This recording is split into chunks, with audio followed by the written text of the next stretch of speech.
I am Olympia LePoint, here with you with our talk show, Answers Unleashed. Now, Answers Unleashed is a show to help you reshape your brain with science and faith to find the answers in front of you. Now, today's topic is something that everyone always is curious about. Can you predict your own future? But specifically, this episode is predicting your future with science. March 9th, I was really thinking about my past background. And people are very fascinated to find out about how I literally had to predict the future. I was working as a rocket scientist, and I was working for a major corporation. It was the Boeing company at the time. And it was fascinating because my job literally was to predict the future. Now, I know what you're thinking. No one knows the future. How could that be possible? How can someone be paid to predict the future? And the answer is they're paid all the time to do that. If we look at casinos, if we look at aerospace, if we look at reliability engineering, what allows you to be able to be safe in vehicles are people that predict the future, but not only predict the future, prevent certain things from occurring. And with my background of science, I found out that we can actually predict our own future. And it took me a process of going through engineering to understand the principles. And I'll share with you a little bit more about my background right now so you can understand where I'm coming from. When I was working as an engineer, it was quite fascinating. I was brought in and I was using mathematics and science to calculate the probability of catastrophic explosions within flight. So my job literally was to go to the designers, sit down with them, look at their engineering designs, every single weld, every single crevice, every single planned structural housing, and everything planned in the design. And my job was to foresee if there was going to be an explosion, a leak, an event that would cause the entire engine to explode and kill people. I mean, that sounds horrible, but it's the truth. My job was to predict the future. But that does no good. Predicting the future does nothing good for us unless we can do something about understanding our past. And so when I was in this engineering company, the only way I could predict the future is if I went back through literally hundreds and hundreds of failure investigations to figure out what happened in the past. I remember going through 200 pages for one failure investigation. And in that failure investigation, I would find out that it was because someone did not check a well that the entire side of the engine blew open. Another failure investigation may have been a good 400 pages. And as I looked through that, I realized that it was because there was coking, which was a high pressurized film that was embedded and deposited within one of the crevices that created a blockage, and so that caused the pressure to increase and caused the entire side of the jacket of the nozzle to completely rip and bust open. So I literally spent months going through and reading through all these different failures that happened on previous designs and previous engines. And these were engines that were similar, but they weren't the same. They had similar characteristics. They had similar ISP, and ISP means in the rocket science world, horsepower. But they didn't have the necessary components that would create this new engineering design that these engineers were focusing on. So that's when I had to bridge the past and the future together. And the only way I could do that is by looking at the present. And it's by understanding the present moment that I have the ability to merge the science of the past with the faith of seeing something that was going to occur in the future together. And the only way I can merge it together is by understanding the present. Now, it was very difficult for me at first to be able to convey to people what it is that I saw and how the engine could explode or could malfunction. And I remember I had a great mentor, and he, when sat down with me, he says, people understand pictures. People understand pictures. Explain it to them in the way that they can understand. So what I did is I literally took the past type of scenarios that would cause these engines to explode, and I looked at what I could see possibly happening in the future. And I created a backstory, which was I created a way for people to see what the problem could be and worked backwards in pictures to identify what could cause that particular scenario to occur in the future based on the historical events that occurred before. And in the engineering world, we call this event sequence diagrams, it was a chain of events that would happen that would cause something to occur.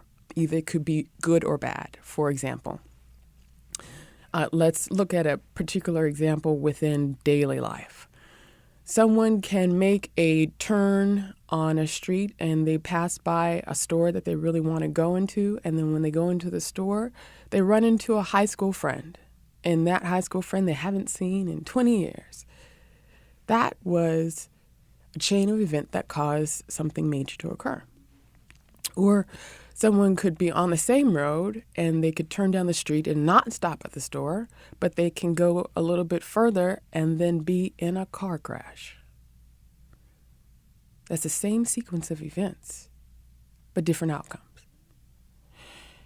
When I studied and learned and looked at all these failure investigations and bridged the past to the future, I was able to help the engineers figure out the way to be able to redesign and change the design so that the engine would be safe and that we could fly and that there would be no loss of life and that we could get to outer space and back safely.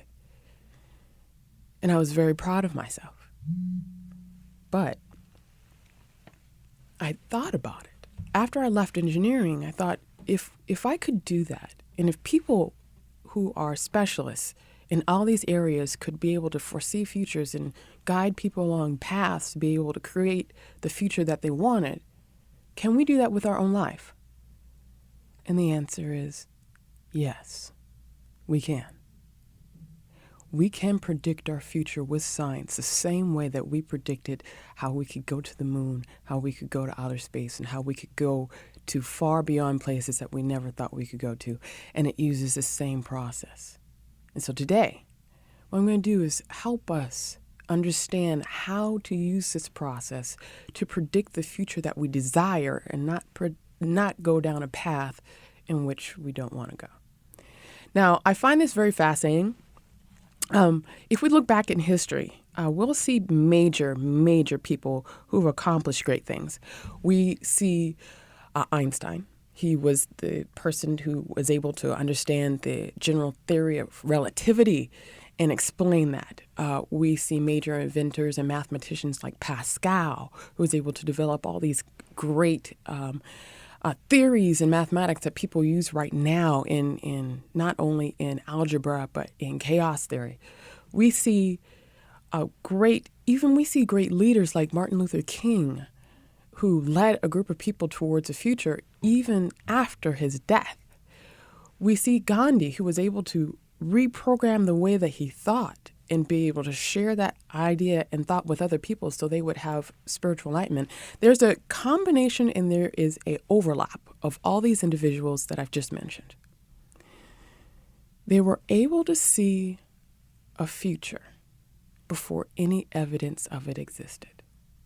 They were able to understand a process and explain it before any evidence of it existed. And if you've tuned into my first show with the Tria Brain, you'll know that that is a major concept and a major construct of our human brain. We can actually see things before they happen. And that's the aspect of faith. And the scientists and the innovators that are creating great things right now, they have that ability too. They can see things before they happen. But here's where I'm going to blow your mind. Are you ready? You have multiple futures, and they all exist right now at the same time. You have multiple futures, and they all exist right now at the same time because your present is what is linking the past and your future together. Your job is to select the future that you want for yourself. And I'm going to explain this through what Einstein calls specific relativity. E equals mc squared deals with understanding that the energy and mass and light are all related to each other. And there's gravitational waves that are the assumption and the foundation of that. And in this assumption and foundation of the specific theory of relativity, and even the general theory of relativity, E equals mc squared,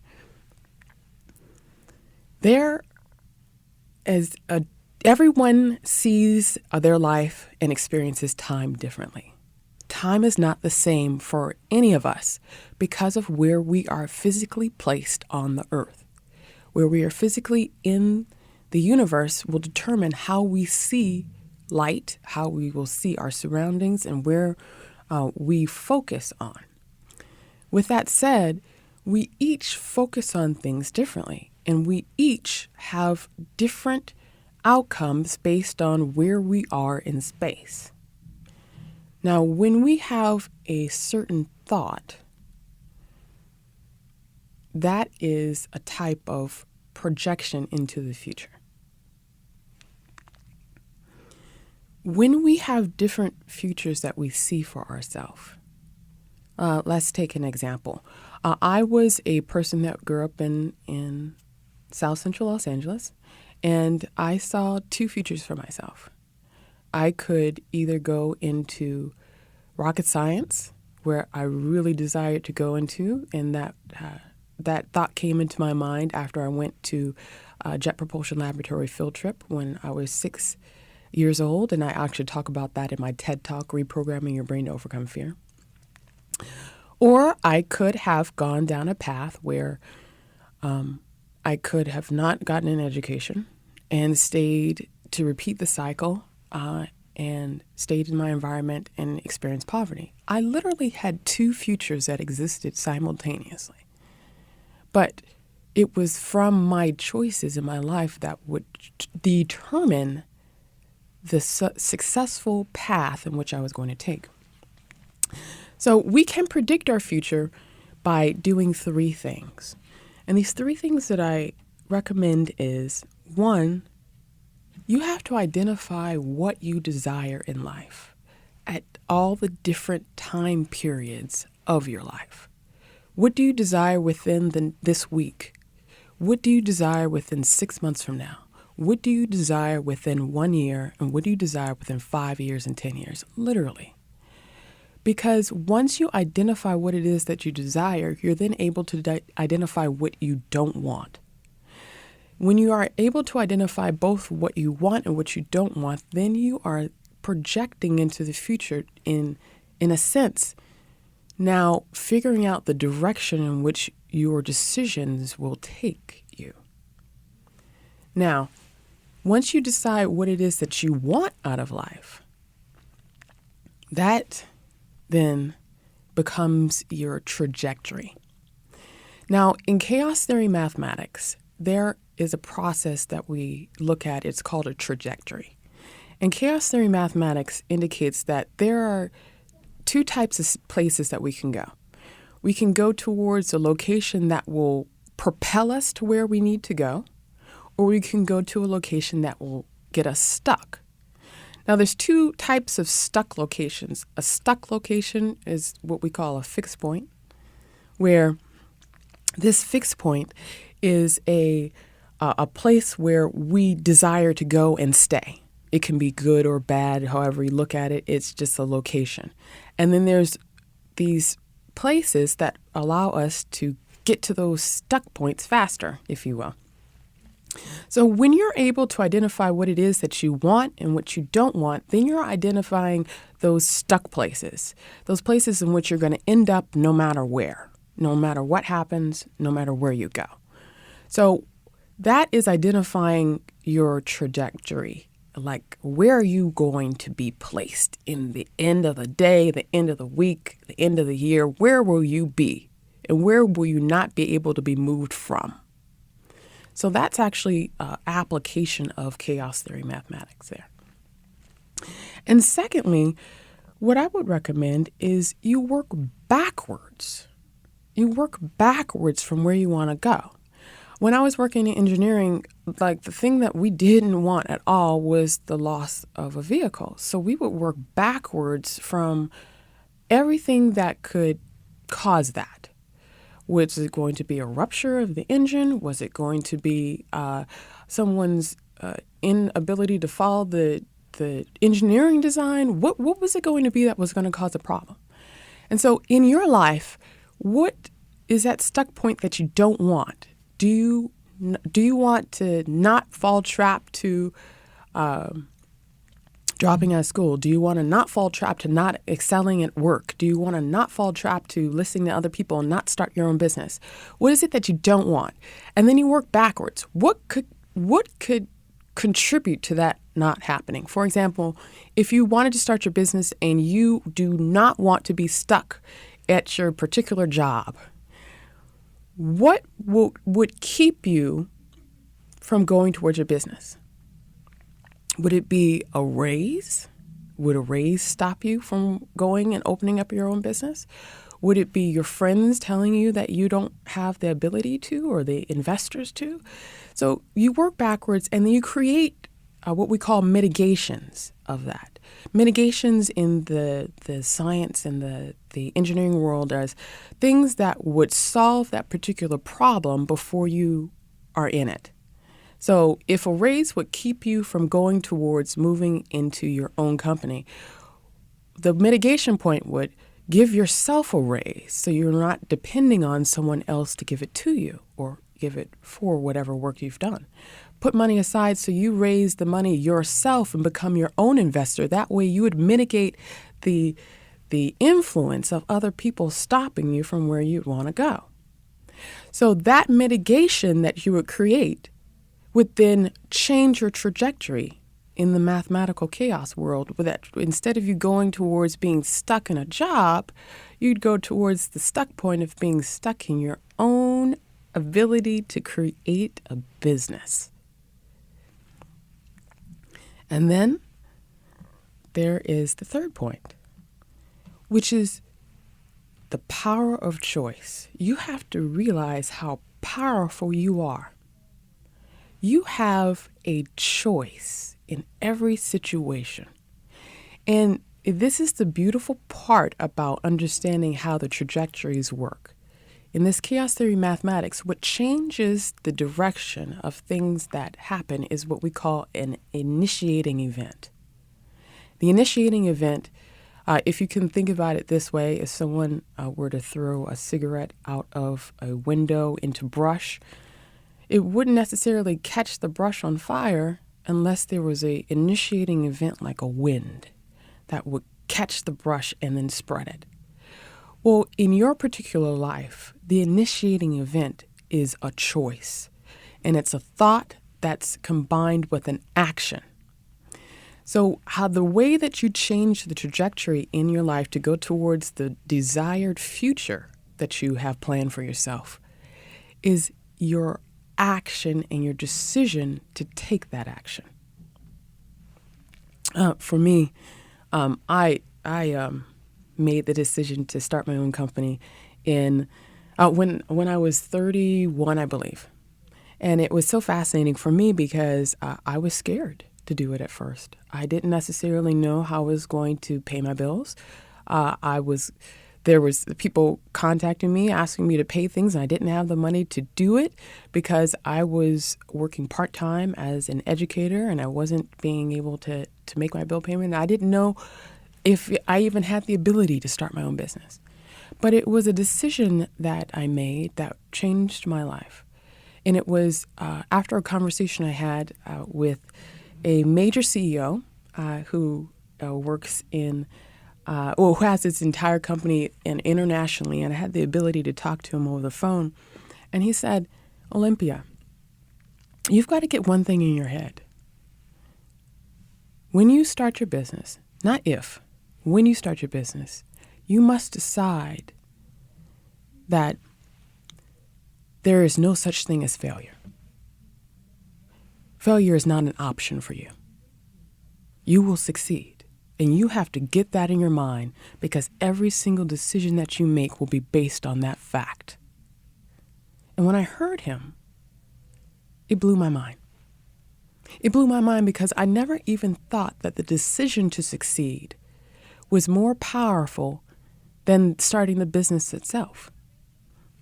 When I decided to succeed and decided that failure wasn't an option, that is when I realized that our decisions, it would changes the rest of our life. The decisions that you make right now changes where you're going to go. You can predict your future. You have multiple futures in front of you. You have several futures in front of you at each stage of your life. And it's up to you to select the one in which you're going to. There'll be someone else to take the other one that you don't take.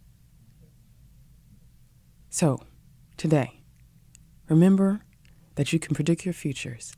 This is Answers Unleashed. You can find me on Facebook.com/Olympia LePoint.